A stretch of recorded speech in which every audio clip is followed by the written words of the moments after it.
محترم ناظرین و سامعین حضرات، جیسا کہ آپ کو علم ہے کہ آج کی مجلس برائے ایصال ثواب رضا احمد حسینی ابن سید مبارک نواب صاحب منعقد ہے، اور آج کی مجلس کو انشاءاللہ خطاب فرمائیں گے حجت الاسلام والمسلمین علی جناب مولانا وسیع حسن خان صاحب قبلہ، اور اس سے قبل پیشخانی کے فرائض کو ہندوستان کے مشہور معروف شاعر جناب زہیر سلطان پوری صاحب پیش فرمائیں گے۔ محترم ناظرین و سامعین حضرات سے التماس ہے کہ ایک مرتبہ سورہ حمد اور 3 مرتبہ سورہ اخلاص کی تلاوت فرما کر رضا احمد حسینی ابن سید مبارک نواب صاحب کی روح کو ایصال ثواب فرما دیں۔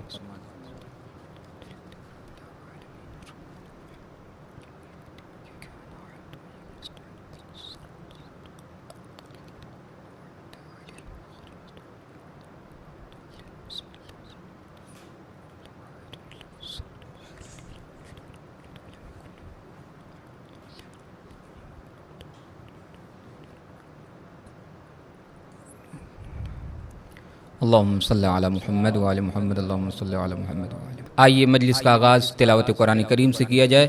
میں التماس کر رہا ہوں جناب مولانا منتظر عباس صاحب سے کہ تشریف لے آئیں اور مجلس کا آغاز تلاوت قرآن کریم سے شروع فرمائے۔ بآواز بلند نعرہ صلوات سے استقبال فرما دیں آپ حضرات۔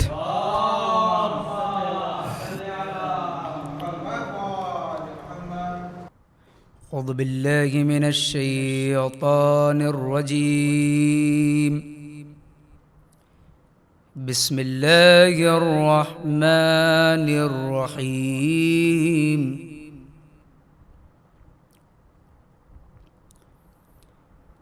ان للمتقین مفازا،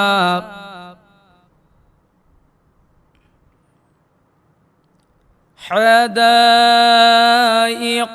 وأعنابا،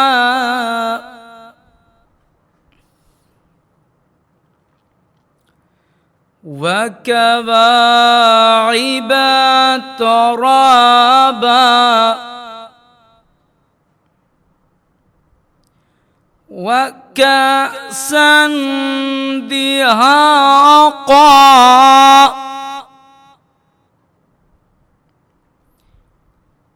لا يسمعون فيها لغوا ولا كذابا،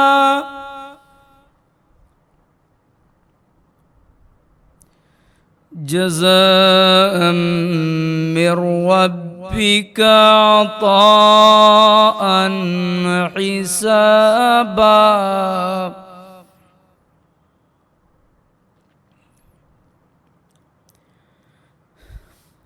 رب السماوات والأرض وما بينهما الرحمن،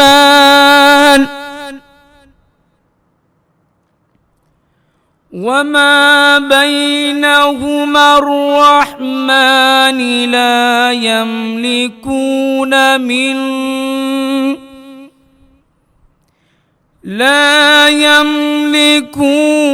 منه خطابا،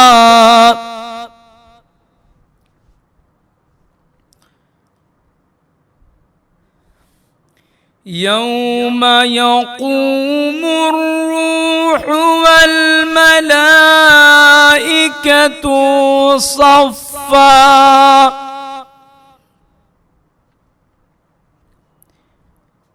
لا يتكلمون إلا من أذن له الرحمن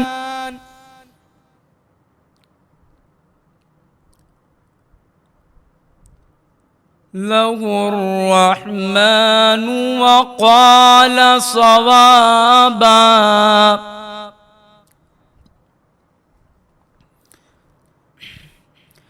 ذلك اليوم الحق، فمن شاء اتخذ إلى ربه مآبا۔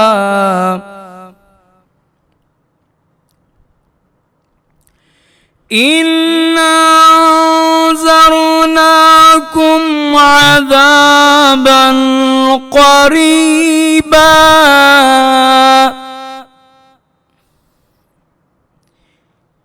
يوم ينظر المرء ما قدمت يداه ويقول الكافر يا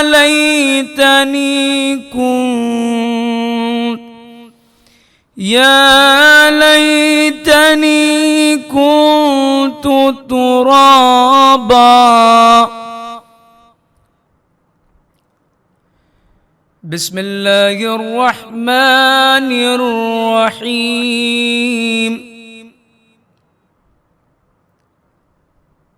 الحمد لله رب العالمين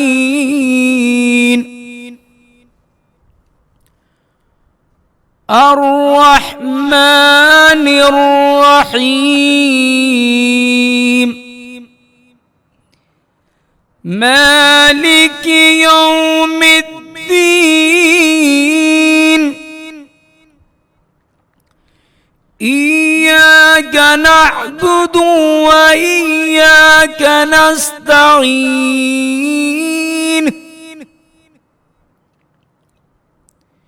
اهدنا الصراط المستقيم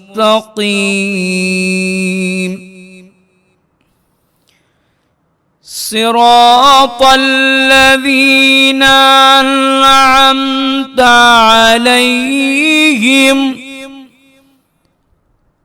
غير المغضوب عليهم ولا الضالين.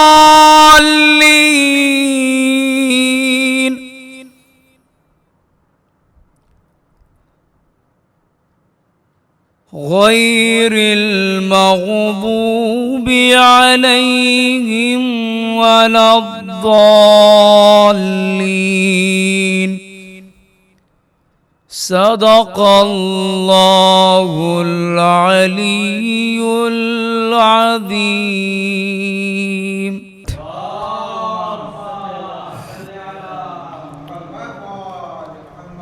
محترم ناظرین، آپ سماعت کر رہے تھے تلاوت جناب مولانا منتظر عباس صاحب سے.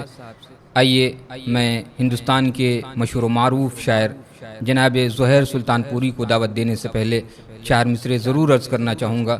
پیش کرتا ہوں کہ زندگی نے لباس چھین لیا، موت نے کم سے کم کفن تو دیا. زندگی در بدر پھراتی رہی، زندگی در بدر پھراتی رہی، موت نے مستقل وطن تو دیا، موت نے مستقل وطن تو دیا. آئیے التماس کی جا رہی ہے جناب زہیر سلطان پوری صاحب سے کہ تشریف لے آئیں، باواز بلند نعرے صلوات سے ان کا استقبال فرمائیں آپ حضرات.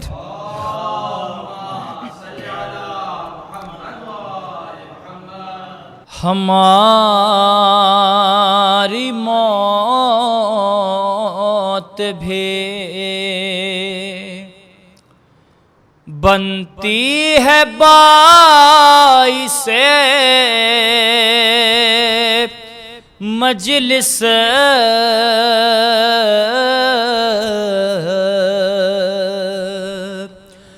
ہم اپنی موت بھی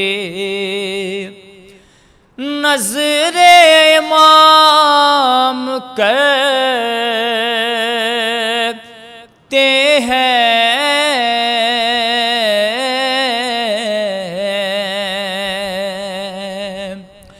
ہم اہل عشق کا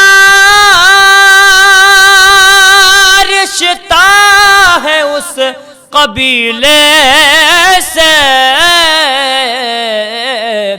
جہاں کٹے ہوئے سر بھی کلام کرتے ہیں، جہاں کٹے ہوئے سر بھی کلام کرتے ہیں. آواز سے بلا نعرہ صلوات اللہم صلی علی محمد وآل محمد۔ حضرات ایک مصرع ہوا تھا، پیش کرتا ہوں، سکھائی ہے عزاداروں کو خودداری سکینہ نے، بالکل تازہ کلام میں پیش کرتا ہوں، ملاحظہ فرمائیں گے۔ عزا کے فرش پر شبیر کی پیاری سکینہ نے، عزا کے فرش پر شبیر کی پیاری سکینہ نے، عزا کے فرش پر شبیر کی پیاری سکینہ نے، ہمیں دلوائی جنت میں زمینداری سکینہ نے، ہمیں دلوائی جنت میں زمینداری سکینہ نے، جو شب داریاں تم کر رہے ہو حر کی سیرت پر، جو شب داریاں تم کر رہے ہو حر کی سیرت پر، شب عاشور اس کو دی تھی بیداری سکینہ نے، شب عاشور اس کو دی تھی بیداری سکینہ نے، غزا تو دور ظالم سے کفن بھی یہ نہیں لیں گے، غزا تو دور ظالم سے کفن بھی یہ نہیں لیں گے، سکھائی ہے عزاداروں کو خودداری سکینہ نے، سکھائی ہے عزاداروں کو خودداری سکینہ نے۔ اور شعر پیش کرتا ہوں بطور قات، ملاحظہ فرمائیں گے۔ تمہیں جانا ہے کیسے رن میں کیسے مسکرانا ہے، تمہیں جانا ہے کیسے رن میں کیسے مسکرانا ہے، مہینوں بھائی کو کروائی تیاری سکینہ نے، مہینوں بھائی کو کروائی تیاری سکینہ نے۔ شعر پیش کرتا ہوں، ملاحظہ فرمائیں گے۔ نہ اس کے وزن سے دریا کی کیوں چیخیں نکل آئے، نہ اس کے وزن سے دریا کی کیوں چیخیں نکل آئے، رکھی تھی مشک میں وہ پیاس ہی بھاری سکینہ نے، رکھی تھی مشک میں وہ پیاس ہی بھاری سکینہ نے، فقط یہ سوچ کے ظالم سے اس کا ملک بھی چھینا،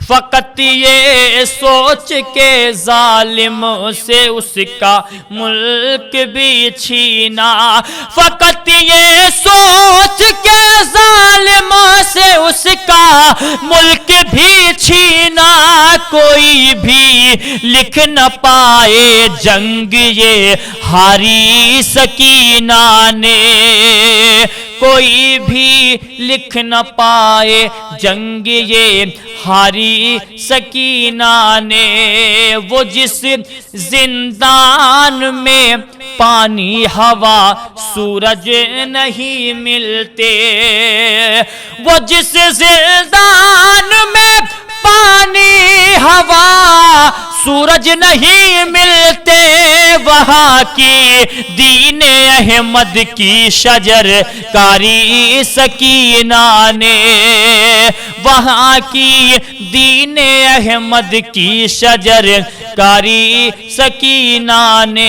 آخری شعر اور آپ کی رحمت تمام۔ وہاں کی دین احمد کی شجر کاری سکینہ نے، علی علی اصغر کو حق سے کیوں نہ شہزادہ لکھا جائے،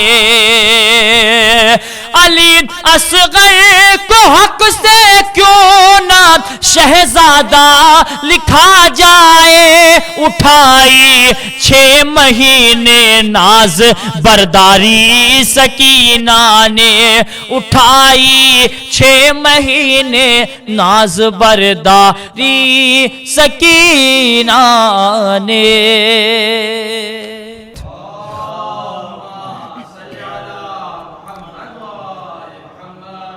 ناظرین، آپ سماعت کر رہے تھے جناب زہیر سلطان پوری صاحب کو۔ بہترین کلام آپ کے سامنے جناب زہیر سلطان پوری نے بہترین لب و لہجے میں آپ کے سامنے پیش فرمایا۔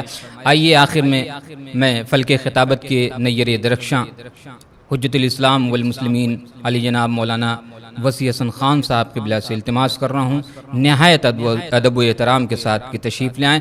آپ حضرات التماس ہے کہ باواد بلند نعرے صلوات سے استقبال فرمائیں۔ محمد و آل محمد۔ لا حول ولا قوة إلا بالله العلي العظيم۔ أعوذ بالله من الشيطان الرجيم، بسم الله الرحمن الرحيم۔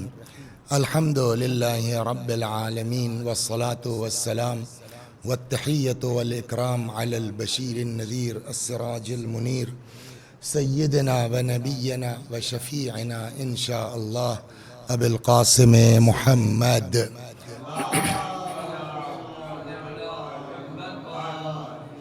اللهم صل عليه وعلى أهل بيته مظاهر جلالك وجمالك، واللعن على أعدائهم الشاكين فيهم المنحرفين عنهم أجمعين۔ أما بعد، فقد قال الله تبارك وتعالى وقوله الحق، أعوذ بالله من الشيطان الرجيم، بسم الله الرحمن الرحيم۔ يا أيها الذين آمنوا كتب عليكم الصيام كما كتب على الذين من قبلكم لعلكم تتقون۔ صلوات بر محمد و آل۔ آپ حضرات سے گزارش ہے ایک بار سورہ حمد اور سورہ توحید کی تلاوت فرما کے مرحوم رضا احمد حسینی ابن سید مبارک نواب صاحب کی روح کو ایصال فرما دیں۔ بسم اللہ الرحمن الرحیم، الحمد للہ رب العالمین، ایاک نعبد و ایاک نستعین، اهدنا الصراط المستقیم، صراط الذین انعمت علیہم غیر المغضوب علیہم ولا الضالین۔ بسم اللہ الرحمن الرحیم، قل هو اللہ احد الصمد لم یلد ولم یولد ولم یکن له کفوا احد۔ بسم اللہ الرحمن الرحیم، قل هو اللہ احد اللہ الصمد لم یلد ولم یولد ولم یکن له کفوا احد۔ بسم اللہ الرحمن الرحیم، قل هو اللہ احد اللہ الصمد لم یلد ولم یولد ولم یکن له کفوا احد۔ كذلك الله ربي، صل على محمد وآل محمد، اللهم صل على محمد وآل محمد، اللهم صل على محمد وآل محمد۔ ماہ مبارک رمضان اور اسی مناسبت سے میں نے اس آیہ کریمہ کی تلاوت کی ہے جس میں حضرت اقدس الہی جل وعلا کا ارشاد ہے، یا ایھا الذین آمنوا، اے صاحبان ایمان، کتب علیکم الصیام، تمہارے اوپر روزے لکھ دیے گئے ہیں۔ لکھ دیے گئے ہیں یعنی واجب کر دیے گئے ہیں۔ کما کتب علی الذین من قبلکم، اسی طریقے سے جیسے تم سے پہلے والے لوگوں پر روزے واجب کیے گئے تھے۔ اس کا مطلب کیا ہوا؟ یعنی یہ روزہ اسی امت سے مخصوص نہیں ہے، اس سے پہلے کی امتوں پر بھی روزہ واجب ہوتا رہا ہے۔ اور اب قرآن مجید نے اس روزے کے وجوب کا جو فلسفہ بیان کیا ہے وہ ہے لعلکم تتقون۔ یہ روزہ ہم نے تمہارے اوپر کیوں واجب کیا ہے؟ تاکہ تم متقی ہو جاؤ۔ تو روزہ اصل وجہ اس کے وجوب کی یہ ہے کہ انسان کے اندر تقوی، تو اس کا مطلب یہ کہ تقوی کوئی ایسی چیز ہے کہ جس کے لیے اللہ نے ایک مہینے کا روزہ واجب کر دیا۔ سوال ہوگا نہیں ہوگا؟ اب یہ سوچنا پڑے گا کہ جس کے چکر میں پورے مہینے کا روزہ واجب ہوا وہ تقوی کیا ہے، اس کی میننگ کیا ہے. اس لیے کہ قرآن میں اور بھی جگہوں پر لفظ تقوی پر گفتگو ہوئی ہے، اور وہ ایک بہت مشہور آیت ہے جس پر اکثر مجلسیں بھی ہم لوگ پڑھتے رہتے ہیں، آپ حضرات بھی سنتے رہتے ہیں. یا ایھا الذین آمنوا اتقوا اللہ، اے صاحبان ایمان تقوی اختیار کرو. وَكُونُوا مَعَ الصَّادِقِينَ. اب اس سے آپ کو تقوی کی اہمیت اور خود اہل بیت کی عظمت دونوں اس آیت میں سمجھ میں آئے گی کہ ارشاد کیا ہوا، اے صاحبان ایمان تقوی اختیار کرو. وَكُونُوا مَعَ الصَّادِقِينَ، اور سچوں کے ساتھ ہو جاؤ. دیکھیے ہمارے یہاں یہ ہوتا ہے کہ جو بات پہلے کہنا چاہیے تھی وہ بعد میں، جو بعد میں کہنا چاہیے وہ پہلے، جو نہیں کہنا چاہیے وہ کہہ جاتے ہیں. وسیم بھائی آپ بھی ماشاءاللہ شاعر ہیں، آپ کے ساتھ، اور جو کہنا چاہیے وہ بھول جاتے ہیں. لیکن کیا قرآن میں یہ بات ممکن ہے کہ جو بات پہلے کہنا چاہیے تھی وہ بعد میں، بلکہ جو لفظ جہاں ہے اس کی وہی جگہ ہے. اور اب آپ اگر اس آیہ کریمہ پر توجہ کریں کہ اے صاحبان ایمان تقوی اختیار کرو اور سچوں کے ساتھ ہو جاؤ، اگر آپ غور کریں تو قرآن پلٹ کے کہہ سکتا تھا نا، یا ایھا الذین آمنوا کونوا مع الصادقین واتقوا اللہ. اے صاحبان ایمان سچوں کے ساتھ ہو جاؤ اور تقوی اختیار کرو. لیکن قرآن نے یہ نہیں کہا. اگر اس طرح کہتا تو ہمارے لیے چانس تھا کہ پہلے جو ہے وہ سچوں کا ساتھ ہے، محبت اہل بیت ہے، پھر دیکھا جائے گا ٹائم ملے گا تو تقوی بھی کر لیں گے. کہا نہ، اہل بیت کوئی معمولی چیز نہیں ہے کہ ہر آدمی دعویٰ کرے کہ ہم سچوں کے ساتھ ہیں، بلکہ اس کے لیے کوالیفیکیشن ضروری ہے. اور وہ کیا ہے؟ اتقوا اللہ. پہلے تقوی اختیار کرو، جب تقوی اختیار کر لو گے متقی ہو جاؤ گے، تب تم اس قابل ہو کہ دعویٰ کرو کہ ہم اہل بیت والے ہیں. یا ایھا الذین آمنوا اتقوا اللہ وکونوا مع الصادقین. تو اس سے دونوں چیزیں سمجھ میں آتی ہیں. ایک تو یہ کہ اہل بیت کی عظمت کیا ہے کہ ہر آدمی کو حق نہیں ہے دعوی عشق اہل بیت کا، پہلے تقوی ہونا چاہیے. ایک پھر تقوی کی بھی اہمیت کا اندازہ ہوتا ہے کہ تقوی کتنا اہم ہے کہ بغیر اس کے محبت اہل بیت بھی کافی نہیں ہے. پہلے تقوی اختیار کریں. ایک تو یہ چیز ہو گئی. اب آئیے آپ کو دوسری جگہ لے چلتا ہوں جہاں قرآن مجید صاف لفظوں میں فرماتا ہے کہ اگر تقوی نہیں ہے تو تم کچھ کرتے جاؤ، ہم قبول نہیں کریں گے. کہاں؟ ارشاد ہوتا ہے انما یتقبل اللہ من المتقین. اللہ صرف اور صرف متقیوں کے عمل کو قبول کرتا ہے. آپ چاہے جتنی نماز پڑھیں، ہم چاہے جتنے روزے رکھ لیں، جتنی پیشانی پر ہمارے گھٹا ہو جائے وہ ایک طرف، لیکن اگر تقوی نہیں ہے تو ہماری نہ نماز قبول ہے، نہ روزہ قبول ہے، نہ حج قبول ہے. بلکہ ایک صلوات پڑھیے، پہلے ایک روایت سنا دو پھر واپس. دیکھیے ایک جگہ ہمارے اور آپ کے 8ویں امام رضا سلام اللہ علیہ سے ایک روایت بہت غضب کی ہے، وہ توجہ کر لیں آپ، اس لیے کہ جس مرحوم کے ایصال ثواب کی مجلس ہے ان کے اندر ہی بتاتے ہیں کہ یہ صفات تھیں. اس لیے میں دھیرے دھیرے رمضان کی مناسبت سے اور لعلکم تتقون کی مناسبت سے یہ ہم نے شروع تو کیا ہے، لیکن دھیرے دھیرے جاؤں گا اسی طرف کہ تقوی کے بعد کیا چیزیں ہمارے لیے لازمی ہیں اور کیا چیزیں ہمارے لیے ضروری ہیں. لیکن اس سے پہلے میں یہ گزارش کروں کہ ہمارے اور آپ کے 8ویں امام کی ایک حدیث ہے. دیکھیے ظاہر سی بات ہے کہ ماہ مبارک رمضان دعا کا مہینہ ہے، عبادت کا مہینہ ہے، نماز کا مہینہ ہے، تلاوت قرآن کا مہینہ ہے. اس لیے کہ روایت کہتی ہے کہ ماہ مبارک رمضان ربیع القرآن، قرآن کی بولیے بہار کا مہینہ ہے. اور یہی وہ مہینہ ہے کہ جس میں قرآن نازل ہوا ہے. اور جس مہینے میں جس رات میں قرآن نازل ہوا، آپ اس سے بھی عظمت کا اندازہ کیجئے کہ جس رات میں قرآن نازل ہوا وہ معلوم ہے وہ رات کتنی اہم ہے. ہم لوگ تو شب قدر کہہ کے گزر جاتے ہیں، لیکن شب قدر اہم کتنی ہے؟ انا انزلناہ فی لیلۃ القدر، ہم نے نازل کیا اس قرآن کو کہاں؟ شب قدر میں۔ وما ادراک ما لیلۃ القدر، اور آپ کو کیا پتا شب قدر کیا ہے؟ پھر قرآن کہتا ہے لیلۃ القدر خیر من الف شہر، شب قدر 1000، اسی لیے رکا تھا میں، پتہ نہیں کیسے ہماری زبانوں پہ چڑھ گیا ہے، 1000 راتوں سے افضل ہے۔ آپ لوگ تو ماشاءاللہ طالب علم ہے، رات کے لیے لیل کا لفظ استعمال ہوتا ہے، شہر کے معنی کیا ہے؟ مہینہ۔ تو لیلۃ القدر خیر من الف لیلہ نہیں ہے کہ ہم کہیں 1000 راتوں سے افضل ہے، لیلۃ القدر خیر من الف شہر، شب قدر 1000 مہینوں سے افضل ہے۔ 1000 مہینے میں کئی سال ہوں گے؟ 1000 کو تقسیم کیجئے 12 سے، میں تقسیم کر چکا ہوں، 83 سال بنتے ہیں۔ 83 ایئر کو جب آپ جو ہے وہ 12 سے ضرب دیں گے تو کتنا آئے گا؟ 1000۔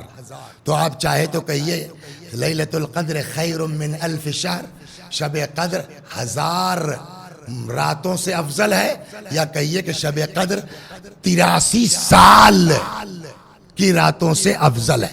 تو اس سے اندازہ ہوا کہ قرآن کی عظمت کیا ہے۔ جس رات میں قرآن نازل ہو جائے وہ رات 83 سال کے برابر نہیں، خیر من الف شہر، 83 سال سے افضل ہے۔ اور اسی لیے ایک روایت بیچ میں آگئی، یہ بھی سنتے چلیے، ماہ مبارک کے رمضان ہے، پھر واپس آتا ہوں۔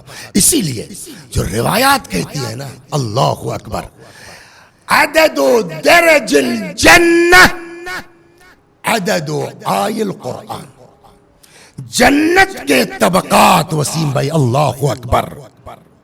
ہر جگہ کلاس ہوتا ہے نا، فلائٹ میں آپ سفر کرتے ہیں، اس میں بھی اکنامی کلاس الگ ہوگا، ایگزیکٹو الگ ہوگا۔ آپ ٹرینوں میں سفر کرتے ہیں، جنرل الگ ہے، سلیپر الگ ہے، تھرڈ اے سی الگ ہے، سیکنڈ اور فرسٹ الگ ہے نا۔ تو کیا جنت سب ایک جیسی ہے؟ اس میں طبقات نہیں ہے، کلاسز نہیں ہے؟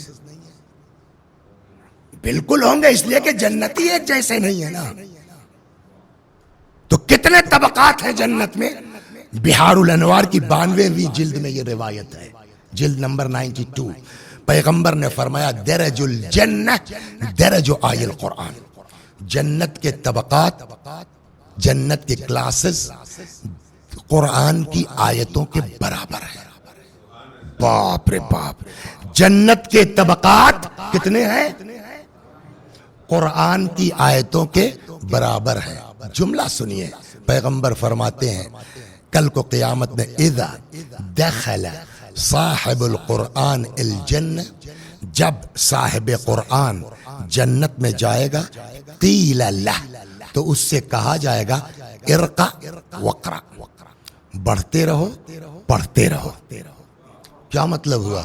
یعنی جس کو جتنی زیادہ آیتیں یاد ہوں گی اتنا ہی تو پڑھے گا وہ قیامت میں، اور جتنا زیادہ پڑھ پائے گا اتنا جو ہے کلاس اس کی اونچی ہوتی جائے گی۔ اسی لیے پیغمبر نے پھر فرمایا لیسا فوق حافظ القرآن درجہ، چنانچہ قیامت میں حافظ قرآن سے بڑا مرتبہ کسی کا نہیں ہوگا۔ اللہ اکبر۔ ایک جگہ، لیکن اس کے لیے شرط ہے، خالی قرآن رٹ لینا انف نہیں ہے۔ امام صادق علیہ السلام کی ایک روایت اور ہے، فرماتے ہیں کہ الحافظ للقرآن والعامل بہ، دیکھیں دوسری شرط آ گئی، قرآن حفظ کرنے والا اور اس کے مطابق عمل کرنے والا، مع السفرۃ الکرام البررہ۔ جنت میں بھی جو فرشتے وہاں ہوں گے قیامت میں، تو فرشتے سب ایک جیسے تھوڑی ہیں۔ جیسے ہمارے یہاں دنیا میں انسان ایک جیسے نہیں ہے، کوئی جو ہے وہ ہائی اسکول پاس ہے، کوئی انٹر پاس ہے، کوئی پی ایچ ڈی کیے ہوئے ہے، کوئی آئی ایس ہے، کوئی پی سی ایس ہے۔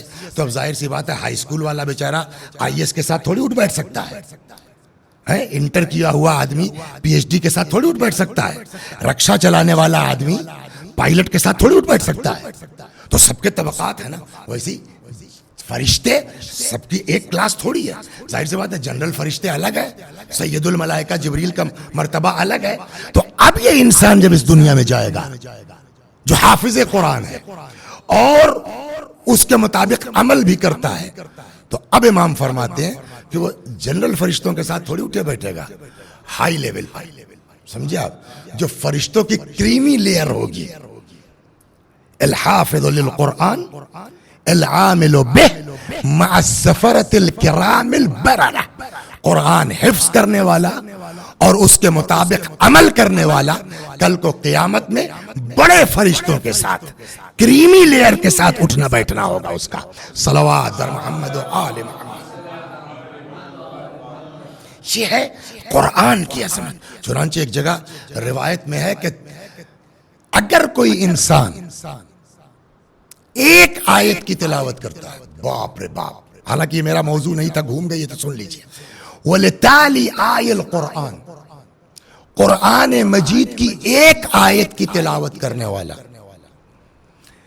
بہتر ہے اس کے لیے کاہے سے تحت العرش الی تخوم السفلی, عرش الہی سے لے کر کے زمین کی تہوں تک جو کچھ ہے اس سے بہتر ایک آیت کی تلاوت کا ثواب ہے. اللہ, اور صرف تلاوت نہیں ہے, ایک آدمی بیچارہ نہیں تلاوت کر پا رہا ہے, قرآن سننے کا بھی ثواب ہے.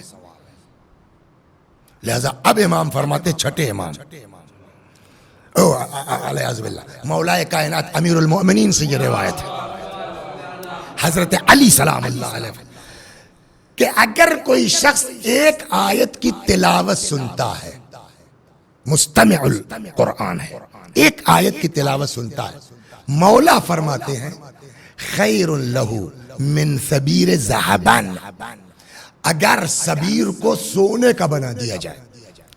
سوال ہے سبیر کیا ہے؟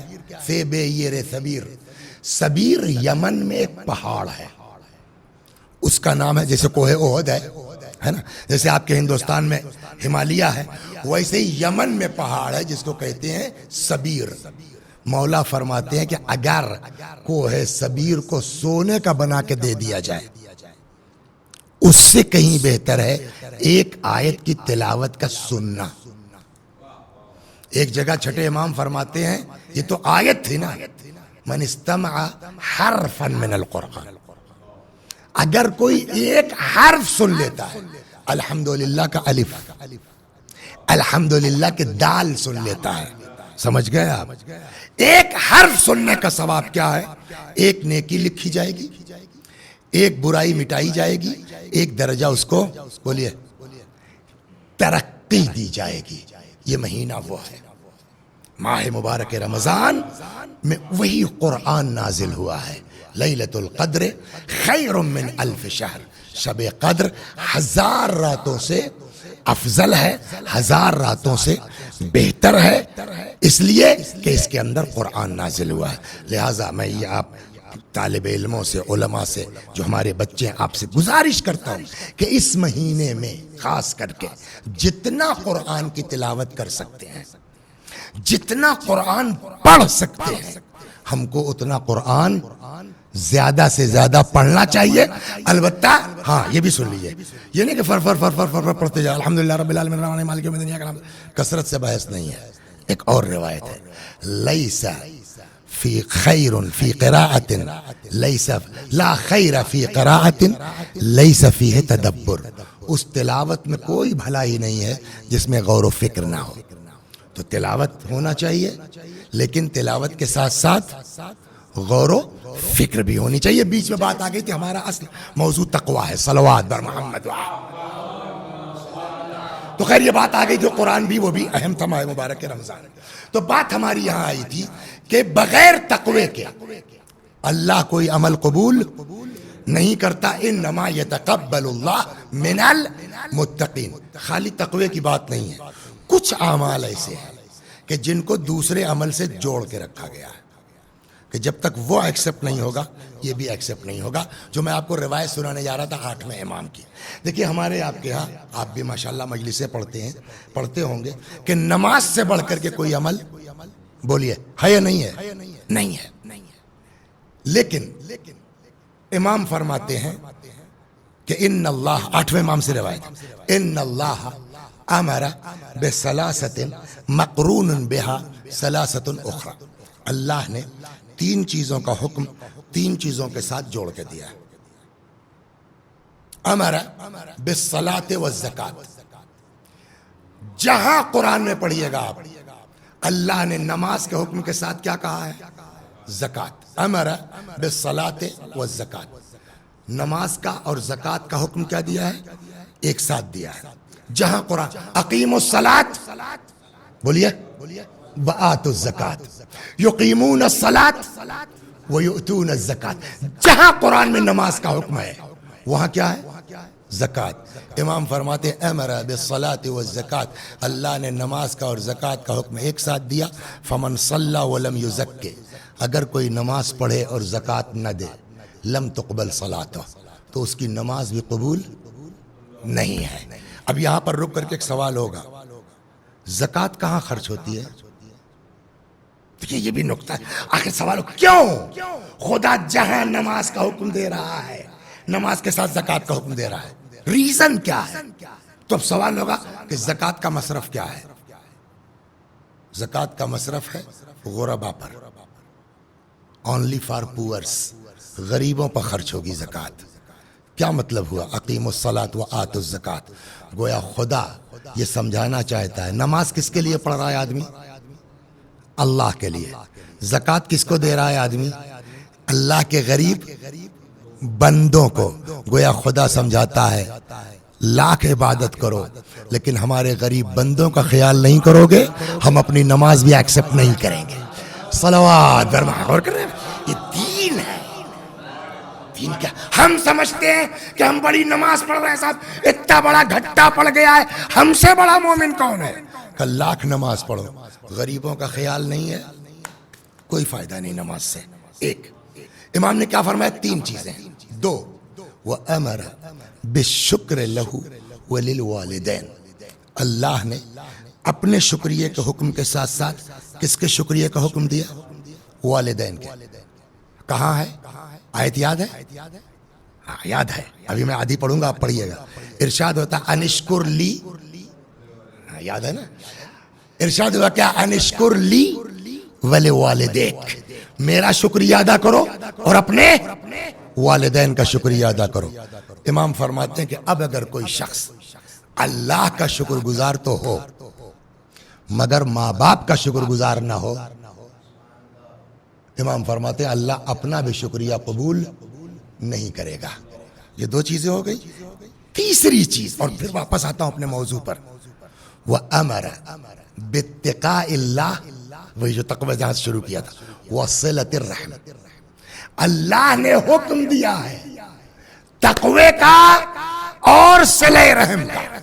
واٹس میننگ آف صلہ رحم؟ رشتہ داروں کے ساتھ تعلقات بہتر ہوں، حسن سلوک، مل کے رہیے۔ اب دیکھیں ادھر کیا تھا، قرآن نے کیا کہا تھا؟ اب توجہ کریں آپ، قرآن نے کیا کہا تھا؟ انما یتقبل اللہ من المتقین۔ آپ غور کیجئے، اللہ صرف اور صرف کس کے عمل؟ آگے چلیے، حدیث کہتی ہے کہ الصلاۃ عمود الدین، ان قبلت قبل ما سواہا، نماز دین کا ستون ہے، نماز قبول تو سارے عمل قبول۔ نماز کب قبول ہوگی؟ کہا جب زکات نکالو گے، غریبوں کی مدد کرو گے۔ ویسے ہی یہاں ہے، قرآن کہتا ہے انما یتقبل اللہ من المتقین، اللہ صرف اور صرف کس کے عمل کو قبول کرتا ہے؟ متقین کے۔ یعنی اگر تقوی نہیں ہوگا تو کچھ قبول؟ تقوی کب قبول ہوگا؟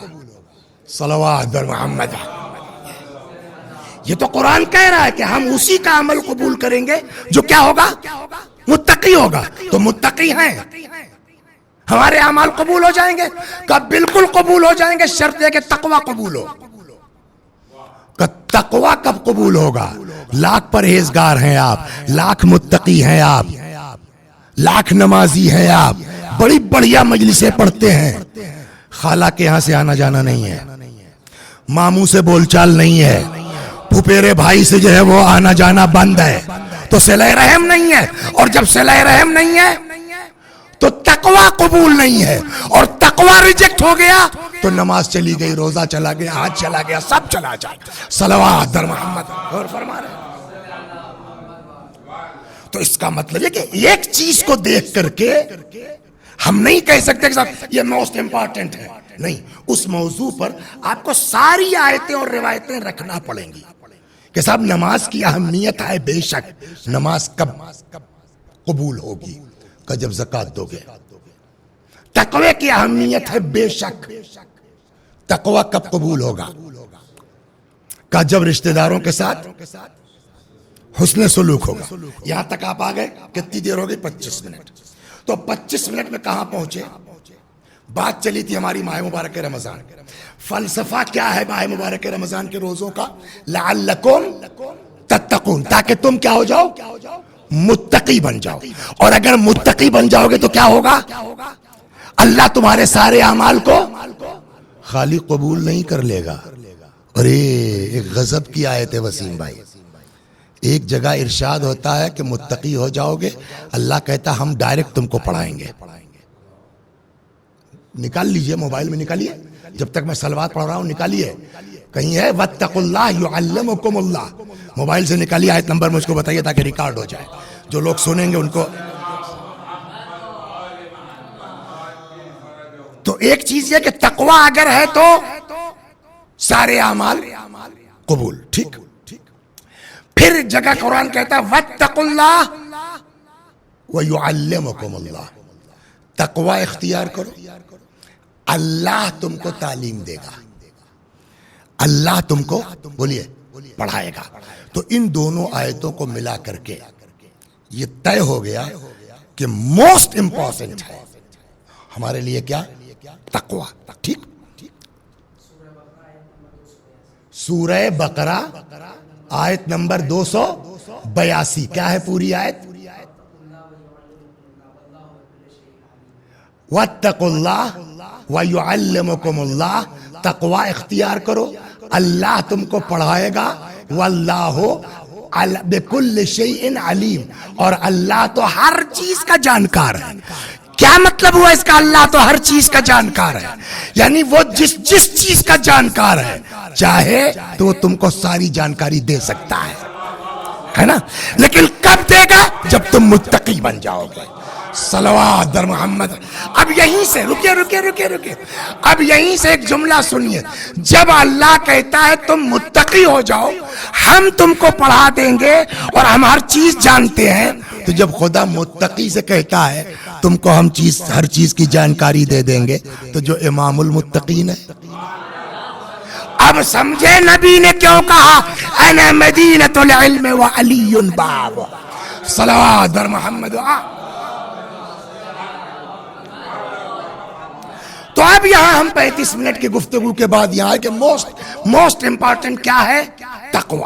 تقوی نہیں ہے تو ایک 5 منٹ میں لیا اور رک جائے, پھر میں اصل موضوع پر آتا ہوں جو صفات بتائے گئے مرحوم کے لیے, اسی ذیل میں آتا ہوں. اب سوال یہ ہوگا کہ واٹس میننگ آف تقوی؟ تقوی کی ڈیفینیشن کیا ہے؟ تقوی کی پریبھاشا کیا ہے؟ کسی نے پوچھا ہمارے اور آپ کے چھٹے امام سے, سلام اللہ علیہ, کسی نے پوچھا سئل الصادق علیہ السلام عن تفسیر التقوی. چھٹے امام سے پوچھا گیا کہ تقوی کا مطلب کیا ہے. حضرت نے ایک لائن میں فرمایا لا یراک مولاک حیث نہاک. تمہارا اللہ تم کو وہاں نہ دیکھے جہاں سے منع کیا ہے. ولا یفقدک حیث امرک, اور وہاں سے غائب نہ پائے جہاں رہنے کا.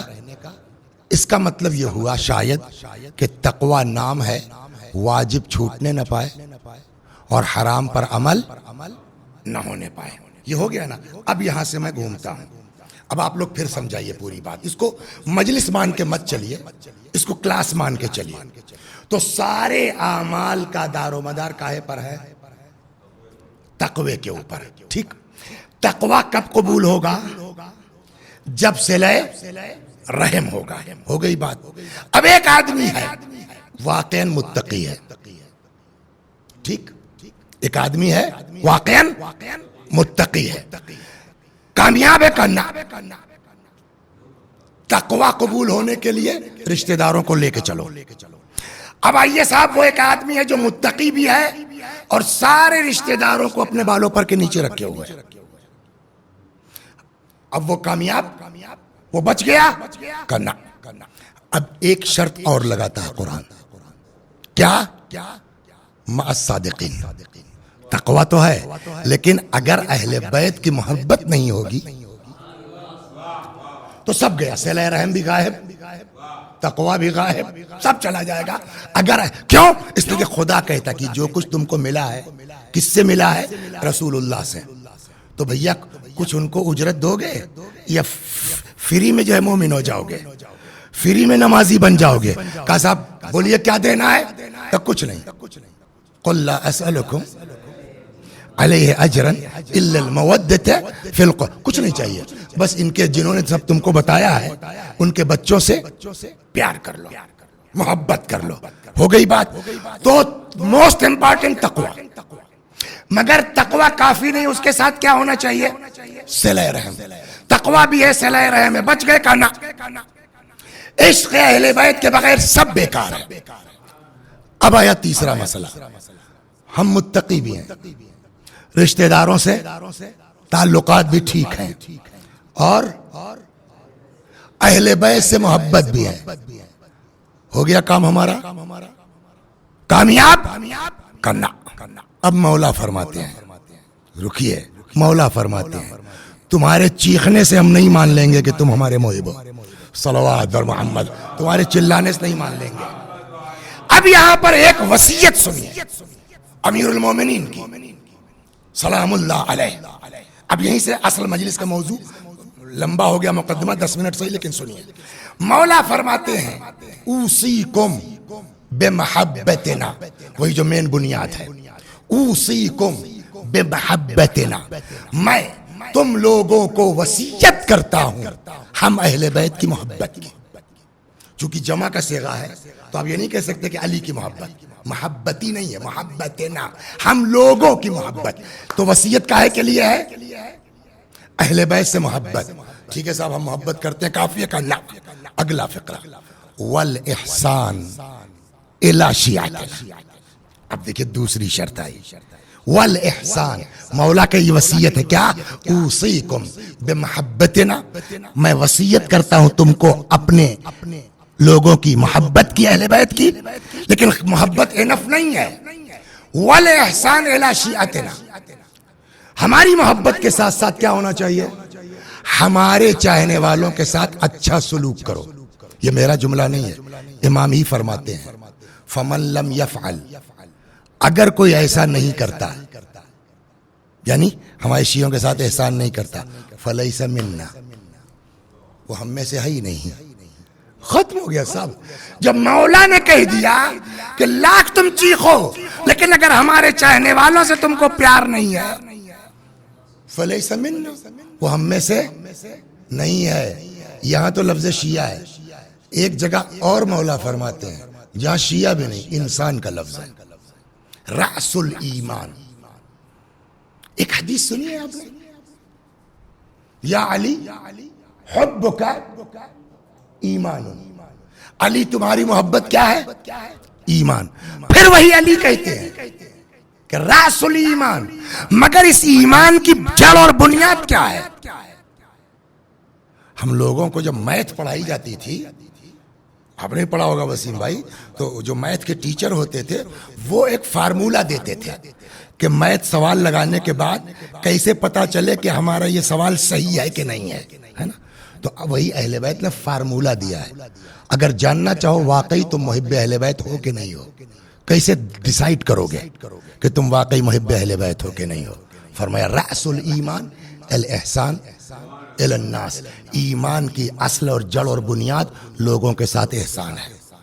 اوصیکم بمحبتنا والاحسان الی شیعتنا، میں وصیت کرتا ہوں تم لوگوں کو کاہے کی؟ اپنی محبت کی. اور ہو گئی. آگے چلیے. ایک روایت چھٹے امام سے ہے، فرماتے ہیں، روایت ہے کہ ایک شخص آیا چھٹے امام کے پاس اور اس نے اپنے گاؤں کی تعریف شروع کی. آگے کہنے لگا کہ ان الشیعہ عندنا لکثیر، ہمارے یہاں بہت شیعہ ہیں مولا. تو یہ نو اپنے گاؤں کی تعریف کر رہے ہیں، ردولی کی، کسٹوا کی، فیض آباد کی. ان الشیعہ عندنا لکثیر، ہمارے یہاں شیعہ بہت ہیں. حضرت نے پوچھا حل یعطف الغنی علی الفقیر، شیعہ تو بہت ہیں، مالدار لوگ فقیروں کا خیال کرتے ہیں؟ اس نے کہا مولا یہ تو نہیں ہے.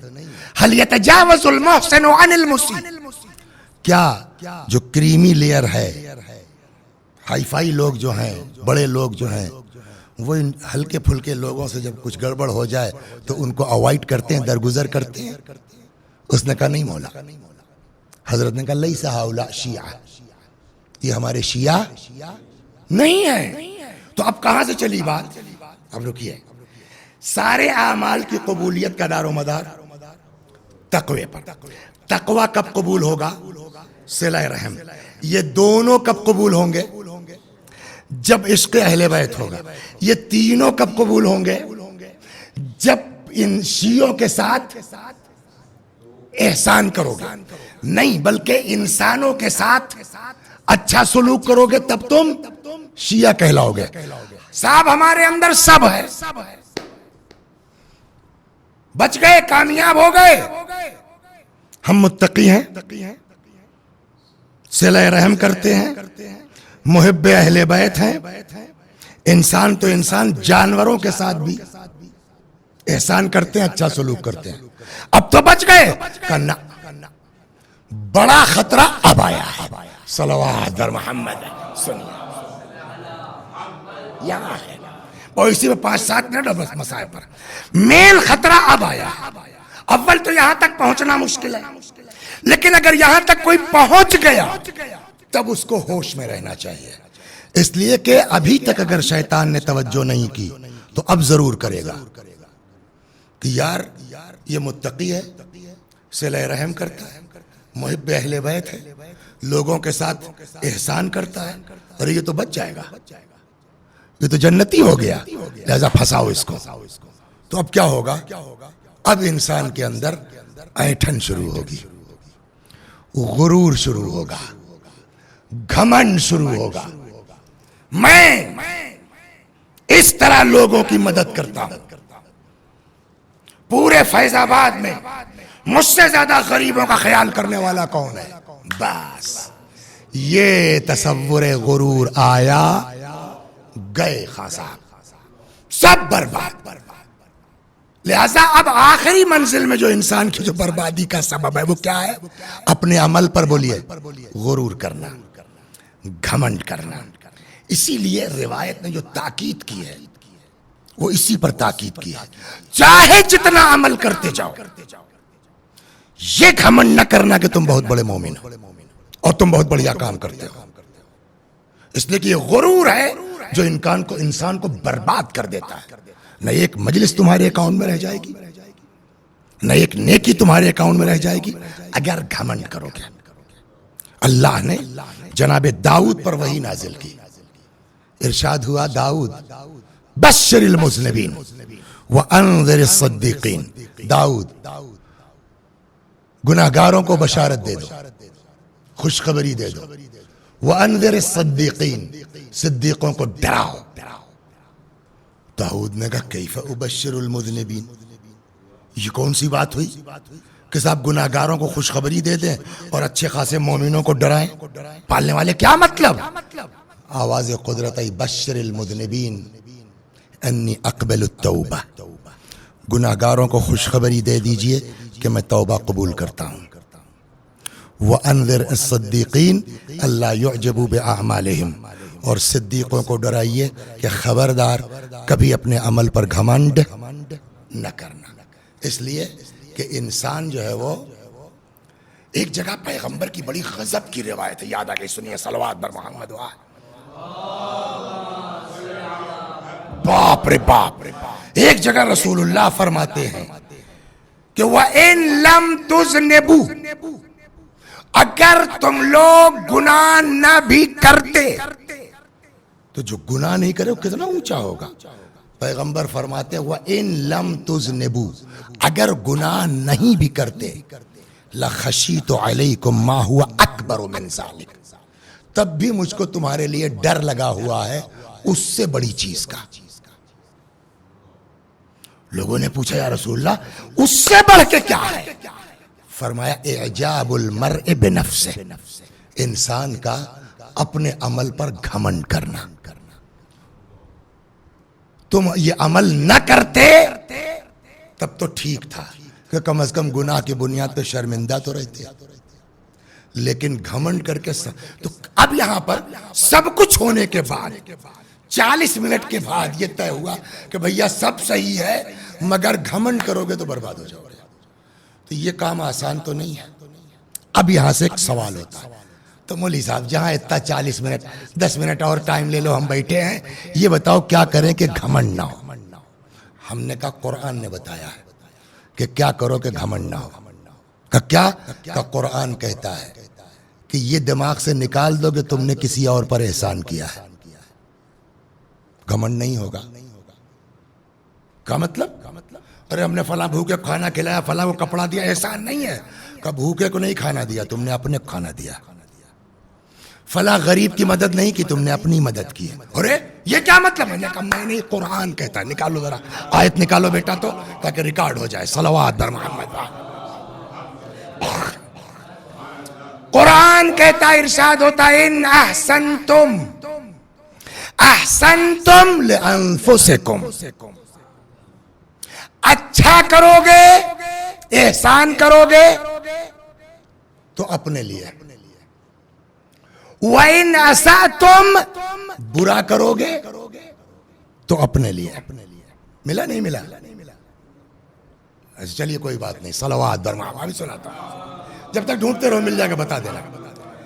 ان احسنتم احسنتم لانفسکم، اچھا کرو گے تو کس کے لیے؟ اپنے لیے۔ وَإِنْ أَسَأْتُمْ فَلَهَا، برا کرو گے اپنے لیے۔ یہاں ماشاءاللہ اس مسجد میں ہر شب جمعہ دعائے کمیل ہوتی ہے نا؟ وسیم بھائی آپ بھی شرکت کرتے ہیں طلباء کے ساتھ، تو آپ کو بھی یاد ہو گئی ہوگی، اتنے دن سے پڑھ رہے ہیں۔ امیر المومنین کا جملہ ہے جو ہر شب جمعہ یہاں اس مسجد میں پڑھا جاتا ہے، ظلمت نفسی۔ کیا مطلب ہوا اس جملے کا؟ پالنے والے ہم نے کس پر ظلم کیا؟ ملا؟ سورہ اسراء آیت نمبر، سورہ مبارک اسراء آیت نمبر 7، سورہ اسراء 15واں پارہ ہے نا۔ اللہ نے کیا فرمایا؟ ان احسنتم احسنتم لانفسکم، اچھا کرو گے تو اپنے لیے کرو گے، برا کرو گے تو اپنے لیے کرو گے۔ جس دن یہ کانسیپٹ پیدا ہو جائے نا، مولا نے بھی کیا کہا؟ ظلمت نفسی، ہم نے اپنے اوپر ظلم کیا ہے۔ اسی چیز کو بہت اچھا کہا انہوں نے، کس نے؟ شیخ سعدی نے، کہ قاتل سمجھتا ہے کہ اس نے قتل کر کے میرے اوپر ظلم کیا ہے، لیکن حقیقت کیا ہے؟ میں تو قتل کی مشکلات سے 2 منٹ میں آزاد ہو گیا، لیکن میرے قتل کے الزام میں ہمیشہ کے لیے وہ پھنس گیا ہے۔ تو اس نے میرے اوپر ظلم کیا کہ اپنے اوپر ظلم کیا ہے؟ صلوات، میں اب قرآن سے سمجھاتا ہوں، صلوات بر محمد۔ حالانکہ اتنا لمبا پڑھنے کا موڈ نہیں تھا، لیکن آپ توجہ سن رہے تو سنیے اس کو۔ اسی کے ذیل میں 2 واقعات میں سناتا ہوں۔ قرآن نے کیا کہا؟ سورہ مبارکہ اسراء آیت نمبر 7، ان احسنتم احسنتم۔ ایک اور ڈھونڈو، میں مس کر رہا ہوں، یہ آیت ہے کہ کچھ اور ہے؟ جد ولا تمنن لأن الفائدۃ الیک عائدہ، یہ پتہ نہیں مقولہ ہے آیت، شیخ سعدی نے لکھا ہے، وہ بحث الگ ہے، آیت تو نہیں، ذرا دیکھ لو۔ صلوات بر محمد۔ اب آئیے، تو کیا کہا؟ ساری چیزیں اپنی جگہ، بعد میں آگے کہاں پھنسے تھے؟ گھمنڈ کیا تو سب چلا جائے گا۔ کیا کریں کہ گھمنڈ نہ ہو؟ تو یہ دماغ سے نکال دو کہ تم کسی کے ساتھ اچھا کر رہے ہو۔ جو کچھ کیا ہے تم نے اپنے ساتھ کیا، دوسرے کے ساتھ نہیں کیا۔ جناب عیسیٰ، اب توجہ سنیے آپ اس واقعے کو۔ جناب، جانے تو نہیں مل رہا ہے، مجلس سنو یار، چھوڑو جائے ادھر چلے جاؤ۔ جناب عیسیٰ جا رہے تھے، ذہن میں رہے کیا؟ اچھا کرو گے تو اپنے لیے، برا کرو گے تو اپنے لیے۔ جناب عیسیٰ جا رہے تھے، ایک جگہ شادی، کھانا پینا چل رہا تھا، دیکھ چل رہا تھا، خوشیاں۔ جناب عیسیٰ اپنے صحابیوں کے ساتھ، حواریوں کے ساتھ آج یہاں خوشی منائی جا رہی ہے، کل یہیں ماتم ہوگا۔ حواریوں نے کہا کیوں؟ کہ دلہن کو مر جانا ہے آج رات میں۔ چلے گئے۔ دوسرا دن اسی طرف سے گزرے، پالو ویسے ہی چل رہا ہے معاملہ۔ تو حواریوں نے کہا سر آپ نے تو کہا تھا کہ یہاں ماتم ہوگا کل، اور یہاں تو کچھ نہیں، ویسے ہی خوشیاں ہیں۔ کہ ہاں چلو بات کرتے ہیں۔ آئے اور بھائی سب خیریت ہے؟ ان کا جی ہاں۔ دلہن ٹھیک ٹھاک ہے؟ کہا جی ہاں۔ کہ میں اس سے دلہن سے ملواؤں؟ جناب عیسیٰ نے، اس حضرت عیسیٰ کو لایا گیا دلہن کے کمرے میں، دلہن سے ملے۔ بیٹا بتاؤ تم نے رات کیا کیا ہے؟ اس نے کچھ نہیں کہا۔ کچھ کیا تم نے؟ کہ صاحب اگر کچھ کی بات ہے تو میں اپنے کمرے میں اکیلی تھی، شوہر کا انتظار، کھانا رکھا ہوا تھا کہ وہ آئیں گے ساتھ میں کھائیں گے، تب تک فقیر نے آواز دے دی، اور اتفاق سے جیسے وسیم بھائی گھر ہے سامنے کوئی پکار دے، تو میں نے یہ سوچا کہ میں تو جب چاہوں گی کھانا مل جائے گا، اس بھیڑ میں اس فقیر پہ توجہ کون کرے گا؟ میں دھیرے سے ادھر ادھر دیکھ کر کے نکلی، جو کھانا میرے لیے تھا وہ میں نے لا کے فقیر کو کھلا دیا، اور اتنا بڑھیا کھانا دلہن والا، کھایا خوش ہو گیا۔ انہوں نے جا بیٹا اللہ تجھ کو طول عمر عطا فرمائے۔ یہ واقعہ سننے کے بعد عیسیٰ نے کہا علیہ السلام، حضرت عیسیٰ نے کہا اس کا لحاف اٹھاؤ۔ اب جو لحاف اٹھایا گیا سانپ گرا۔ جناب عیسیٰ نے کہا یہ سانپ معمور تھا اس دلہن کو کاٹنے پر، اس پر مرنا تھا، لیکن چونکہ اس نے یہ خیرات کی ہے، اس فقیر کو کھانا کھلایا ہے، تو اب بتائیے کھانا کھلا کے اس دلہن نے فقیر پر احسان کیا کہ اپنے اوپر کیا؟ یہی قرآن سمجھا رہا ہے، یہ دماغ سے نکال دو کہ تم دوسروں کے ساتھ کر رہے ہو۔ ان احسنتم احسنتم لانفسکم، اچھا کرو گے تو اپنے لیے کرو گے۔ صلوات بر محمد۔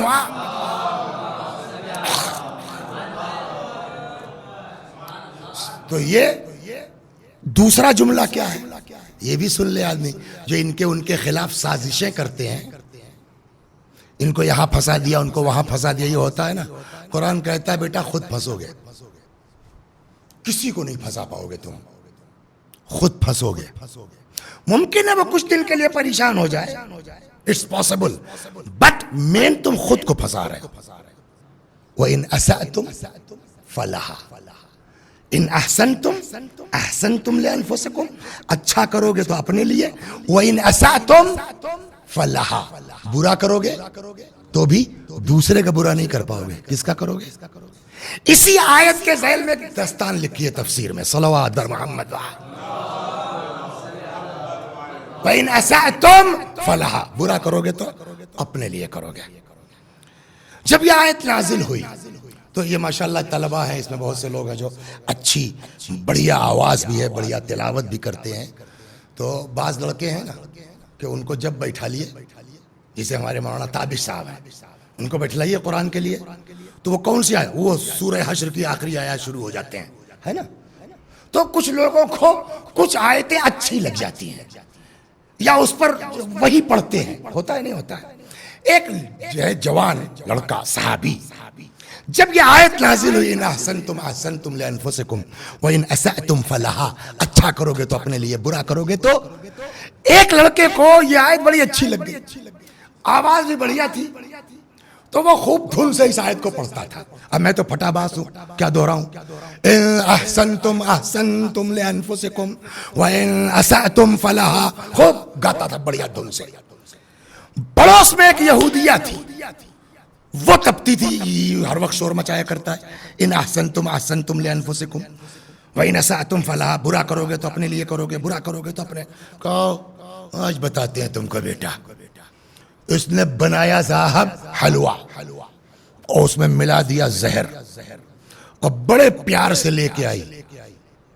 کیا نام ہے آپ کا؟ ہاں منتظر بیٹا، حلوہ کھاؤ گے؟ تو بیچارہ پڑوسی ہے، ٹھیک ہے اماں لاؤ، لے لیا۔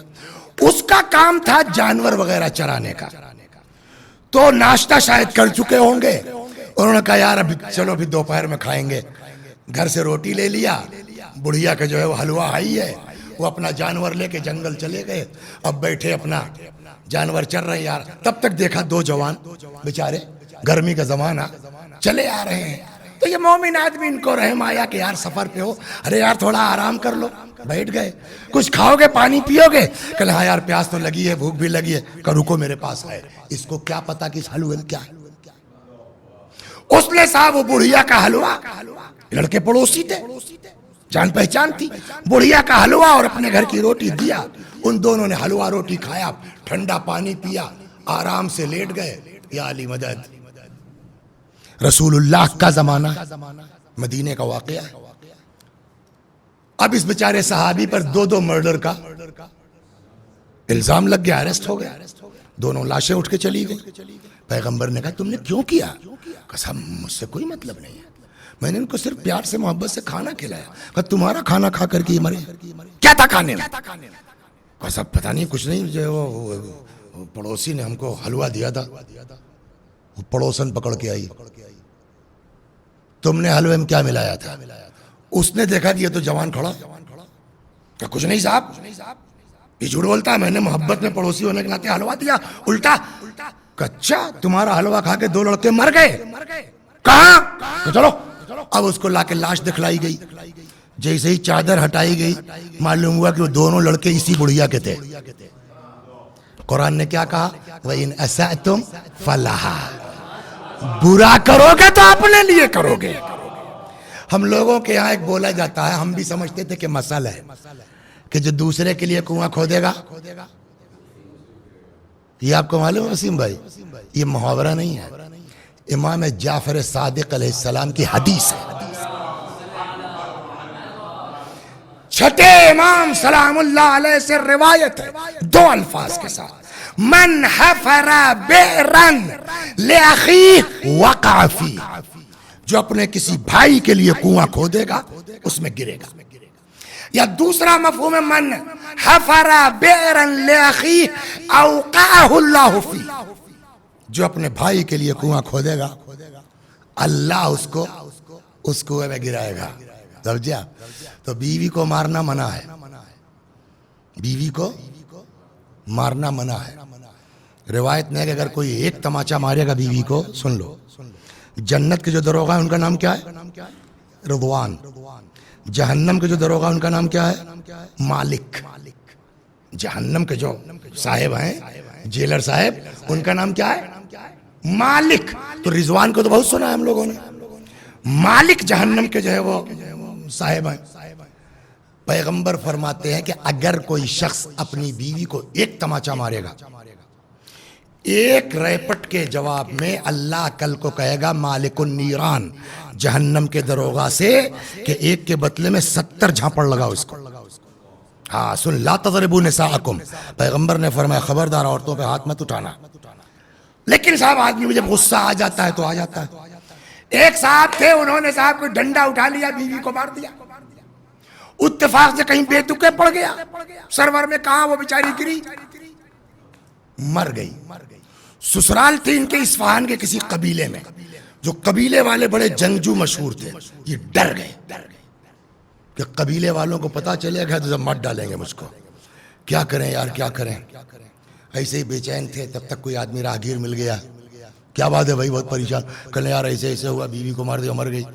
او میرے کل اس قبیلے کے داماد، وہ سب تو چھوڑیں گے نہیں بیٹا. کل ہاں بھائی، تو سوچ رہا کل ایک کام کرو، میں بتاتا ہوں، بچ جاؤ گے. کیا؟ کہا ایک بڑھیا ہینڈسم لڑکا لے آؤ، شکل و صورت والا. مبشر، کیا نام ہے، مبشر کی طرح سے. تمہارا کیا نام ہے؟ منتظر کی طرح سے. اور دعوت کے بہانے لے آؤ، مار دو، اور مار کے اپنی بیوی کے پاس لٹا دو، لاش اس کی بھی. اور اپنے سسرال والوں کو، وہ سب غیرت دار بہت ہیں، اور ان سے یہ کہہ دو کہ میں نے صاحب دونوں کو قابل اعتراض حالت میں دیکھا تھا، برداشت نہیں ہوا، مار دیا. اس کی سمجھ میں آ گئی بات کہ بچنے کا یہی طریقہ ہے. گھر سے باہر نکلا، اتفاق سے گزر رہا تھا لڑکا بیچارہ. آؤ میں کھانا کھا لو، ابے آؤ، زبردستی لے کھلا پلا کر کے مار دیا. اس کو مار کے لٹال دیا. سسرال والوں کو اطلاع دے دی، وہ سب آئے، انہوں نے دیکھا، انہوں نے کہا ٹھیک کیا تم نے. یہ تو بچ گئے. شام ہو گئی، لڑکا گھر ہی نہیں پہنچا جنہوں نے رائے دی تھی. اب یہ چلے. اچھا کچھ لوگ بدماش لوگ ہیں کہ جن کو دوسرے کے اس میں بڑا مزہ آتا ہے.